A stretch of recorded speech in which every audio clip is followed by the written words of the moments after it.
परोपकार का पुरस्कार यही होता है, तो लोग तो परोपकार करना बंद कर देंगे। जिस व्यक्ति ने अपने जीवन काल में सारे विश्व में केवल परोपकार किए, जिस समय सारा विश्व त्राहिमाम कर रो रहा था, त्रिपुरासुर के अत्याचार से देवता भी असहाय थे, उस समय तब किसी व्यक्ति ने जीवित अवस्था में दिया अस्थियों का दान, उससे किया गया इनका निर्माण। अगर कोई व्यक्ति अपनी जीवित अवस्था में अस्थियां दे और उसके बाद उसको पुरस्कार ये मिले, वैसे मेरा विचार ये कहता है कि परोपकार भी व्यक्ति देखकर करना चाहिए। अगर अच्छे व्यक्ति के द्वारा ऊपर परोपकार किया गया है तो उसका पुरस्कार अच्छा मिलेगा, लेकिन अगर बुरे व्यक्ति के साथ परोपकार भी किया गया है तो उसका पुरस्कार अच्छा नहीं मिलेगा, ऐसे मिलेगा जैसे इनको मिल रहा है। मैथिल प्रांगण के अंतर्गत उपस्थित लोकपाल, देखपाल, महिपाल, आइनपाल सभी कान खोल कर मेरी घोषणा को सुन ले कि मेरे सन्मुख गुरायुध का खंडन अथवा अपमान हुआ, इस क्रूर कृत्य के द्वारा यह मिथिला में कन्यादान हुआ तो करने होगी चंद्रहास, न होगी ये रंगशाला, सोने प्लावित भवन बनेगी मिथिला की अब रंगशाला।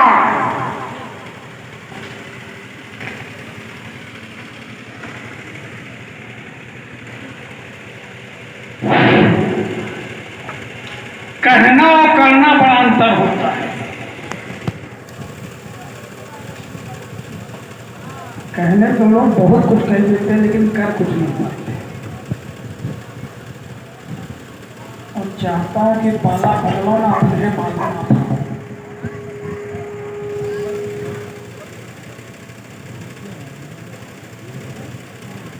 था।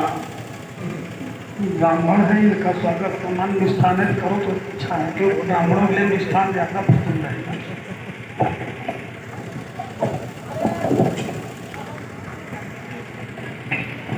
नीति का कथन है कि सठम पर सठम और साधारण पर साधारण, जो जैसा व्यवहार करे उसके संग वैसा ही व्यवहार करना चाहिए। हो सके कुछ बढ़ाओ नहीं, उतना तो वापस। राजा जनक ने स्वागत सम्मान किया, सत्कार किया और इन्होंने आशीर्वाद देकर के आश्वस्त भी कर दिया। कहा कि आप अपना अन्य कार्यभार देखो। राजा जनक चले गए। उनके जाने के बाद में रावण जी की घोषणा हो रही है, क्योंकि जो छल कपट लगता है तो पीठ पीछे ही वार करता है। विश्व के वैभवशाली सम्राट राक्षसेन रजपत, लंका के सम्राट रावण जी, जय भोलेनाथ की। बलसुख बलितनय सुतल लोक के प्राण युवराज बाणासुर, जय भोलेनाथ की। पंडित जी सब कुशल मंगल, कुशलता साथ में रहती है। लेकिन अगर कुशलता साथ में रहती है तो कुशलता की चर्चा होती। चर्चा तो यहाँ पर हो रही मार काट की। अब ये तुम्हारी सोच है। वैसे आप विद्वान हैं, 4 वेद 6 7 18 प्राणों के ज्ञाता है, लेकिन यही कहा गया है कि बदकटा ठीक नहीं होता है। मौका पूरा है और पूरा मौका दी है इस कमेटी, जानो तो मैं चाहता हूं कि जब आप बोले तो मैं चुप रहूंगा, और जब मैं बोलूं तो आप शांति से सुने। और जब दोनों लोग शांति से सुनेंगे और वार्ता करेंगे तो ये समाज ही मिथिला जो बैठी है यहाँ पर, इनको भी कुछ आनंद आएगा। तो अगर थोड़ी थोड़ी बात अगर काट छाट करोगे, बीच में बोलोगे तो समझ में फिर तो वही हो जाएगा जैसे टीवी पर लोग चर्चा होती है कि फिर अपनी बात रखोगे। आपके द्वारा बात रखी गई समाज में कि इनके द्वारा सारा विश्व जब त्राईमान कर रहा था तो इनके द्वारा सारे विश्व की रक्षा की गई, और उन्होंने अपनी जीवित अवस्था में हड्डियां देकर के प्राणों की इनकी रक्षा की गई। एक बात बताओ दादा, अगर किसी व्यक्ति के पास अगर कोई वस्तु रखोगे आप और जरूरत पड़ने पर अगर मांगोगे तो उसमें क्या परोपकार होगा? मैंने रखा, जरूरत है मुझको, मैं मांग रहा हूं, दीजिए। अब वो कहां रखे हो यह विषय तुम्हारा है। तो जहां चर्चा आप कर रहे रावण जी दधीच की, तो देवताओं के अस्त्र और शस्त्र दधीच के पास रखे थे, और जब त्रिपुरासुर के अत्याचार से सारा विश्व त्राही कर रहा था तब देवताओं को जरूरत पड़ी कि हमारा अस्त्र शस्त्र लाओ। अब अस्त्र शस्त्र दधीच ने क्या किया, जो उनका तेज था तो घिस करके सब अपने अंदर। अब समस्या, जब दीन है तो मांगूंगा, आपको देना पड़ेगा। तो उन्होंने तब अपने प्राणों की आहुति दी। तो इसमें परोपकार कहा हुआ है? अगर तुम्हारी दृष्टि में परोपकार लगता हो तो थोड़ा सा चिंतन लाओ, थोड़ा सा नहीं, पूरा एक चूक कर गए। जब देवताओं के ऊपर आपत्ति आई, त्रिपुरासुर की ही आपत्ति आई, तो देवताओं को मालूम था कि त्रिपुरासुर केवल महात्मा दधीच के आश्रम में नहीं जा सकता है, वहां नहीं जाएगा। महात्मा दधीच के आश्रम में नहीं जाएगा, और यहां पर अस्त्र शस्त्र मांगे नहीं गए, कोई रखने आया। देवता रखने गए थे, दधीच क्या मांगने गए थे? देवता सहाय थे, नहीं बता पा रहे थे, तब वहां रखने गए थे। अगर कोई व्यक्ति कोई वस्तु रक्षा के लिए रख जाए, तो जब महात्मा दधीच रक्षा नहीं कर पाए तब वो अस्त्र शस्त्रों को चाट गए। पहली बात तो ये, तुम्हारा उत्तर हो गया कि जब रक्षा नहीं कर पाए वो चाट गए। ठीक, जब समझ में आया कि अब गड़बड़ हुई है। सुनो, अगर जो है, अगर अस्त्र शस्त्र खो जाते तो वो दोषी होते। मतलब कोई सामान रख जाए और उसके बाद अगर खो जाए तो वो कहते कि अपनी जान दो। ये लोग ऐसे वाले हैं कि पहले सामान रखो और बाद में सामान न मिले तो वही की जान लो। वहां यही किया गया। देवता असहाय थे, तब भी असहाय थे। त्रिपुरासुर को कोई मार नहीं सकता था बिना इसके, है? तो दधीच ने वहां चाट करके परोपकार किया या गलत किया? रावण जी कहे दधीच ने जो कुछ किया उसके लिए 7 बार और आपको भी 7 बार दे, लेकिन प्रश्न मैंने क्या खड़ा किया तो आप कहां उत्तर जोड़ रहे हो? मैंने कहा था कि परोपकार दधीच ने नहीं किया। अगर देवताओं ने चीज रखी थी तो वापस मांग रहे थे। अब तुम चाहे कहावत है, चाहे बैंक में रखो, चाहे तिजोरी में रखी लो, जरूरत है हमको दो। तो इसलिए मैं कह रहा हूं कि परोपकार दधीच का मैं नहीं मानूंगा। आप मान रहे तो मान रहे, और अगर मान रहे हैं, अगर मान रहे हैं तो फिर एक प्रश्न और खड़ा किया हुआ कि लोगों को देख करके परोपकार करना चाहिए। परोपकार क्या देख करके किया जाएगा? हाँ, एक क्षण पूरा मौका है, परेशान न हो। और नहीं जैसे पहलवान नीचे दब जाते हैं, चिल्लाए लगते हैं, वो हाल हुई थे। वो तो समय बताएगा। इसलिए अभी यहीं पर समय बता देगा, वैसे और सब लोग देख लेंगे। वैसे आपसे हमका पूरी उम्मीद यह है कि आप शांति से वार्ता को बढ़ाओगे आगे। नहीं, वैसे हम ये चाहते थे कि थोड़ी थोड़ी बात का थोड़ा थोड़ा उत्तर हो जाए तो लोगों को ज्यादा समझ में आएगा। चलो अच्छा, ये विषय माना। हाँ, वैसे परोपकार ना किसी जाति का, ना किसी व्यक्ति का, ना किसी समाज का, परोपकार एक शक्ति है। और परोपकार में छोटा बड़ा नहीं देखा जाता है। परोपकार तो परोपकार। लेकिन चलो, जाती रही भावना, देखी जैसी बुद्धि वैसा सोचिए। आपने एक बात, अच्छा ये बताओ, राजा जनक को तुम क्या मानते हो? योगी मानते हैं। योगी मानते हो, और भगवान शंकर के भक्त भी मानते हो, हैं? मानते हो कि नहीं? सीधा करो, बहाना। ये कौन नहीं जानता है, ये तुमको मुझसे पूछने की आवश्यकता है। इसलिए अगर ये तुमको ये पूछने की आवश्यकता पड़ रही है तो हम सोच रहे हैं कि तुम क्या देख रहे हो, क्या बोल रहे हो। इसलिए पूछ रहा हूं कि राजर्षि जनक एक अष्टांग योगी हैं।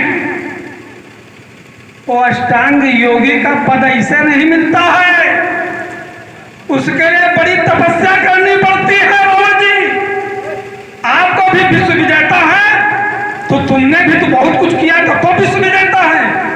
उत्तम कुल पुलस्त करनाती और शिव विरंज पूंजे बहुभाती। तो रावण जी, अगर राजा जनक भी भगवान शंकर के भक्त हैं और आप भी भगवान शंकर के भक्त हैं और मैं भी भगवान शंकर का भक्त हूं, तो इस नाते आप भाई हुए। तो भाई का यह कर्तव्य है कि उसकी लाडली बेटी के आयोजन में व्यवधान डालो, घोषणा करो। यह तो मानवता के खिलाफ है, इसलिए आपको चुल्लू पर पानी में डूब करके पानी चला रहा हूं, जहां तुम खड़े हो वहीं पर। अगर राजा जनक भाई हैं, तुम भाई हो, ये अजगो सैव है, तो क्या तुमसे ये पूछा गया? क्या उस भाई को ये आवश्यकता नहीं है कि किसी भाई से पूछा जाए, परामर्श लिया जाए?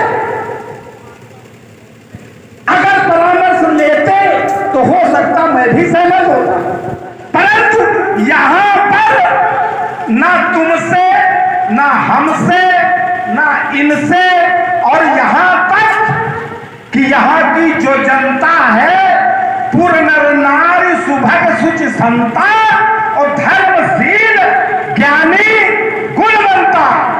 रुक जाओ, ज्ञानी गुणवंता संता सब कुछ है, अच्छी बात, लेकिन राजा जनक एक क्षत्रिय बल है, और क्षत्रिय जो होते हैं वो अड़िग होते हैं, वो बिना विचार करने का वो नहीं, सलाह की बात नहीं सोचते हैं। क्यों कहा गया है कि रघुकुल रीत सदा चलियाई और प्राण जाए पर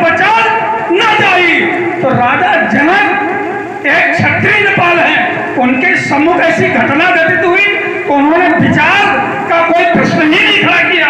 उन्होंने विचार करने के लिए बात सोची और कोई नई बात। बस वहीं पर फिर आ गए।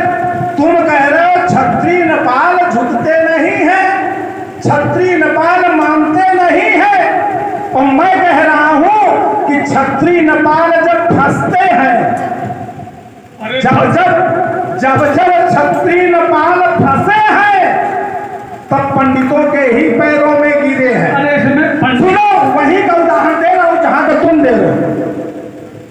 तुमने कहा रघुकुल नीर सदा चली आई, प्राण जाई पर वचन न जाई, और मैं वही का उदाहरण दूसरा दे रहा हूं कि एक बार भूपति मन माही और भय ग्लानि मोरे सुत नाही।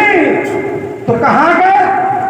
गुरुग्रह गए तुरंत महिपाला, और चरण लाज कर विनय भुआला। तब क्षत्रिय तो कहां चला गया था? और कोई नया लाओ। हाँ भाई ध्यान दी, बड़ी सुंदर प्रश्न श्री रावण जी। पहले की फंसाने वाली बात और ब्राह्मण क्षत्रिय यहाँ पर लेकर के आए, तो मैंने राजा जनक के लिए आपको उदाहरण दिया था।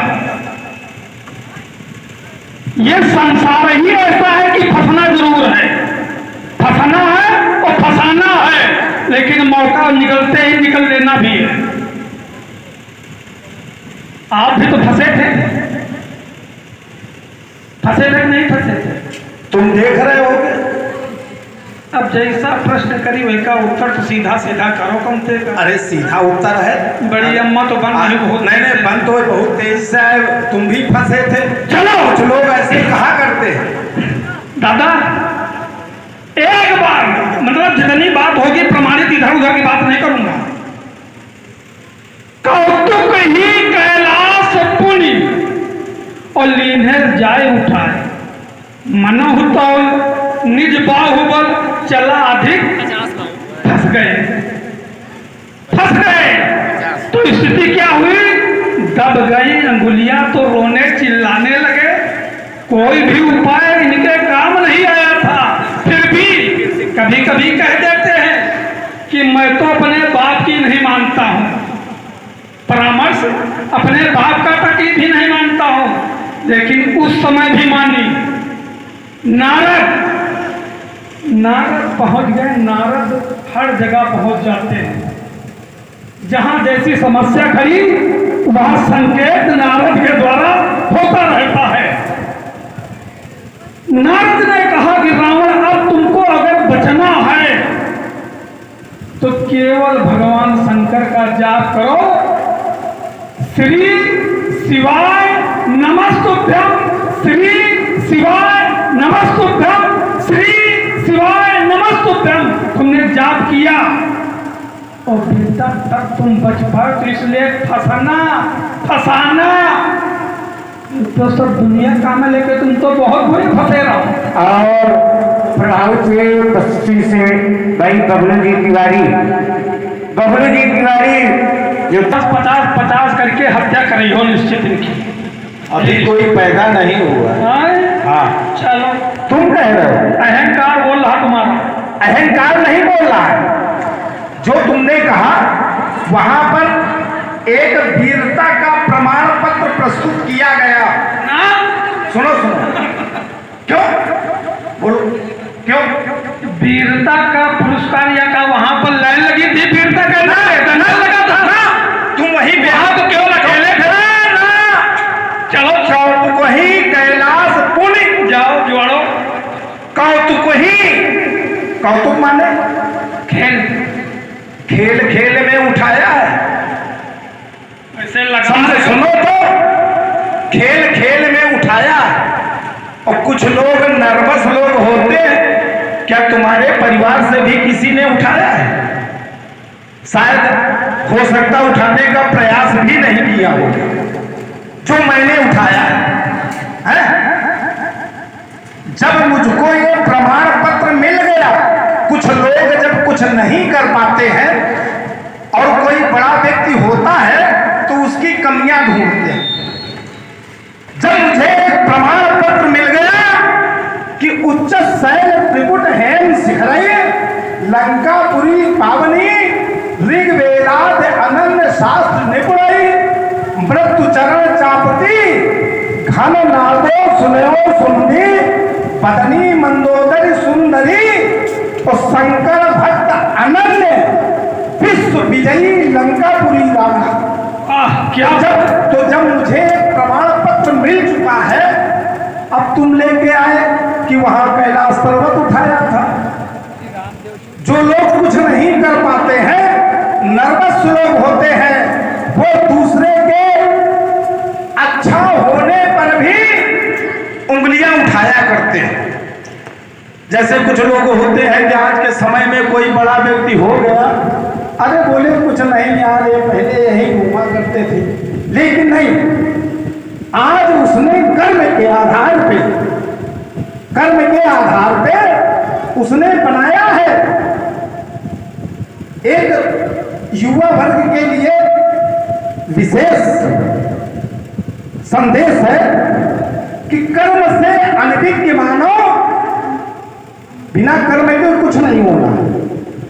कर्म से अनभिज्ञ मानो, क्या बनेगा स्वर्गवासी, लंक को काशी बनाकर मैं बना हूं स्वर्गवासी। स्वर्ग को सच स्वर्गवासी, देवता निज वास करते और बैठ नंदी की सवारी, गुरु पुरारी त्रास करते। काल पाती में बंधा है। यहां तो यह भी व्यवस्था है ना साथ ही, काल पाती में बंधा है, वेदना से व्यथित दानव, बाहुबल मेरा निरस्त, भयभीत होते सासानम, कबिलाल लंका पर दसानम, शंभु चरणों का विनाशी, कर्म से अनभिज्ञ मानो, क्या बनेगा स्वर्गवासी।